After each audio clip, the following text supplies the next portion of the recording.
이번엔 비만으로 인해 무거운 일상을 보내고 있다는 주인공을 찾아와 봤습니다. 이 육중한 발걸음의 주인공, 박종옥 씨인데요. 아이고 다리, 아이고 다리. 그녀의 곁을 언제나 지키는 것은 바로 우산.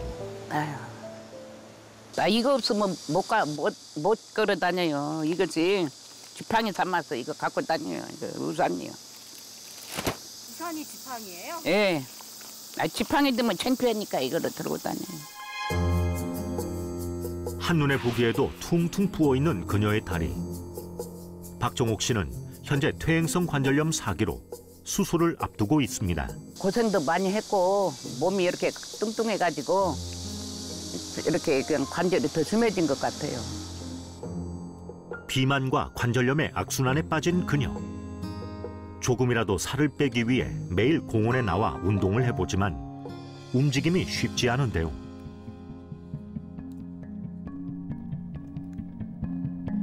잠깐의 운동마저 방해하는 육중한 뱃살. 현재 박종옥 씨는 신체 질량 지수 39에 해당하는 고도 비만 환자입니다. 80kg가 넘어요. 키는 45인데 병원에 가니까 사람 빼면 죽는다 그래. 팔도 이렇게 지금 이렇게 여자들 지금 이렇게 큰 사람이 없어요. 이렇게 팔도 이렇게 큰 사람이 없고 배도 이렇게 나온 사람이 없고. 하지만 그녀에게 다이어트는 너무도 어려운 숙제라고 하는데요. 살을 빼려고 이제 저녁을 굶고 자면은 아주 배가 고프면 잠을 못 자요. 그래가지고 또 일어나서 먹기 시작해요 또.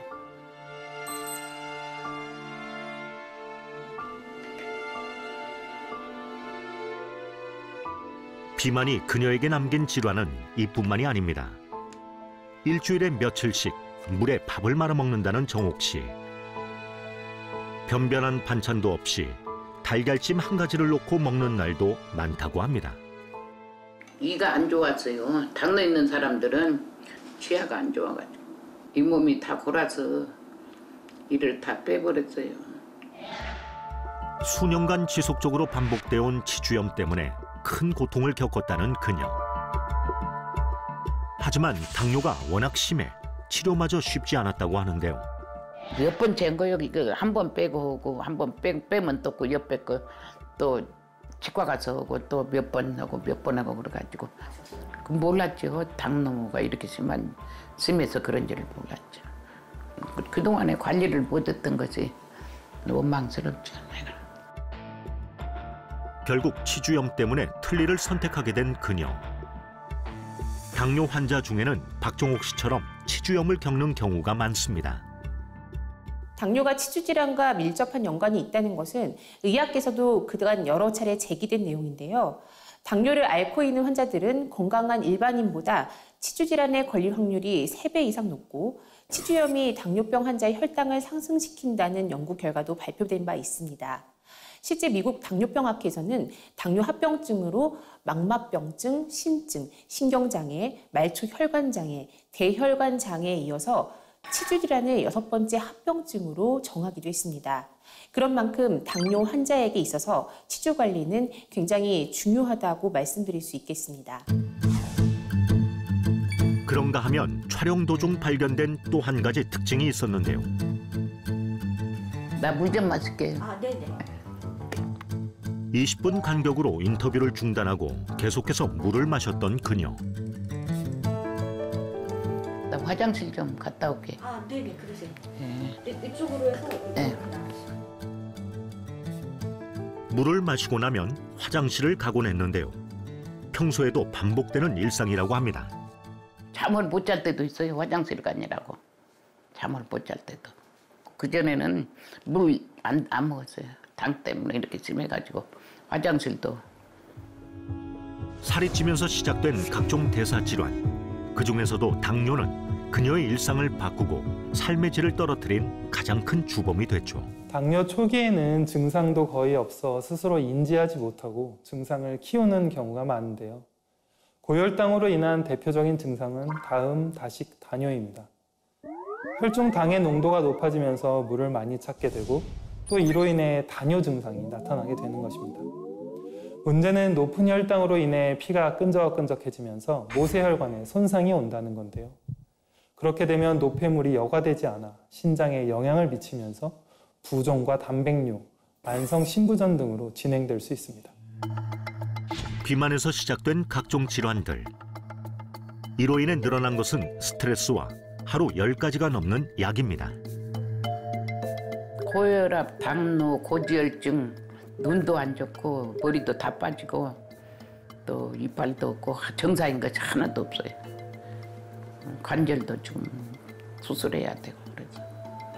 이건 눈약, 혈압, 고지혈증, 또 다리 아픈데 진통제. 혹시나 밥을 먹고 나면 잊을까 봐 식사 전 약을 먼저 먹는 날도 있다는데요. 31살의 나이에 홀로 책임져야 했던 생계의 무게. 자신의 몸은 돌보지 못한 채 생업에 전념하는 동안 이런 결과가 올 줄은 꿈에도 몰랐습니다. 그때는 이제 저렇게 아프지도 않으니까 그렇게 일을 해도 그냥 이거 당연한 걸로 애들을 이제 가르치고 당연한 걸로 살았죠. 당연한 걸로 하고 아플 줄은 몰랐죠. 그때가 젊으니까. 30년의 세월이 흘러 그녀의 몸 곳곳에 문신처럼 남은 병든 살과 온갖 질환들. 그녀에게 살은 과연 어떤 존재일까요? 살은 나한테는 너무 힘든 것 같아요. 살이 없었으면 좀 건강했을 텐데 왜 내가 젊었을 때 그렇게 못했나 싶고. 도미노처럼 무너져버린 박종옥 씨의 건강. 그 시작에는 비만과 당뇨가 있었습니다. 혈액 내 포도당이 세포 속으로 들어가게 하고 포도당을 에너지원으로 사용하게 하는 것은 인슐린의 역할입니다. 만약 췌장에서 인슐린이 제대로 분비되지 못할 경우 혈액 내 포도당이 과잉 상태로 쌓이게 되는데요. 이러한 고혈당 상태가 지속되면 혈관 벽에 기름이 끼거나 염증으로 출혈이 생겨 혈관이 막히는 동맥경화성 당뇨 합병증을 유발할 수 있습니다. 또 한 가지, 당뇨가 무서운 것은 암과의 연관성 때문인데요. 암세포는 포도당을 에너지원으로 사용하기 때문에 암이 성장하기에 좋은 환경이 되어준다고 합니다. 그간 당뇨와 암과의 상관관계에 관한 연구는 지속적으로 이루어졌는데요. 당뇨병은 혈관을 망가뜨립니다. 여기서 생각을 출발해보면 암이라는 것은 기본적으로 유전자의 돌연 변이가 첫 번째 필요하고 두 번째 혈관의 이형성이 필요합니다. 정상적인 혈관이 막히거나 사라지면서 새로운 신생혈관이 생기면서 암이 커지고 나빠지게 된다는 건데요. 당뇨병은 혈관 질환 자체를 유발하기 때문에 암과 밀접한 관련이 있다고 볼 수 있는 거죠. 현재 당뇨병은 암 발생 위험 요인으로 분류가 되고 있는데요. 당뇨 환자는 대장암, 췌장암, 간암, 자궁암 발병 확률이 2배 이상 높고 암으로 인한 사망률이 26% 높다는 연구 결과도 발표가 됐습니다. 한편 국내 조사 결과 암뿐만 아니라 당뇨 환자는 심내혈관 질환의 합병증 또한 높은 것으로 나타났는데요. 한국인의 경우 췌장 크기가 서양인에 비해 작고 그만큼 인슐린 분비 기능이 약하기 때문에 더욱 주의가 필요합니다. 무엇보다 식사 시간을 정해놓고 지키는 것이 중요한데요. 이 췌장이 열심히 일하는 시간 그리고 쉬는 시간이 정해져 있기 때문에 우리가 식사를 한 이후에는 인슐린을 만들어내야 되고 또 나머지 시간에는 고장난 부위를 치료하게 되는 거죠. 따라서 규칙적인 식사를 통해서 췌장이 인슐린을 만들고 쉬는 반복적인 루틴을 만들어내는 것이 좋습니다.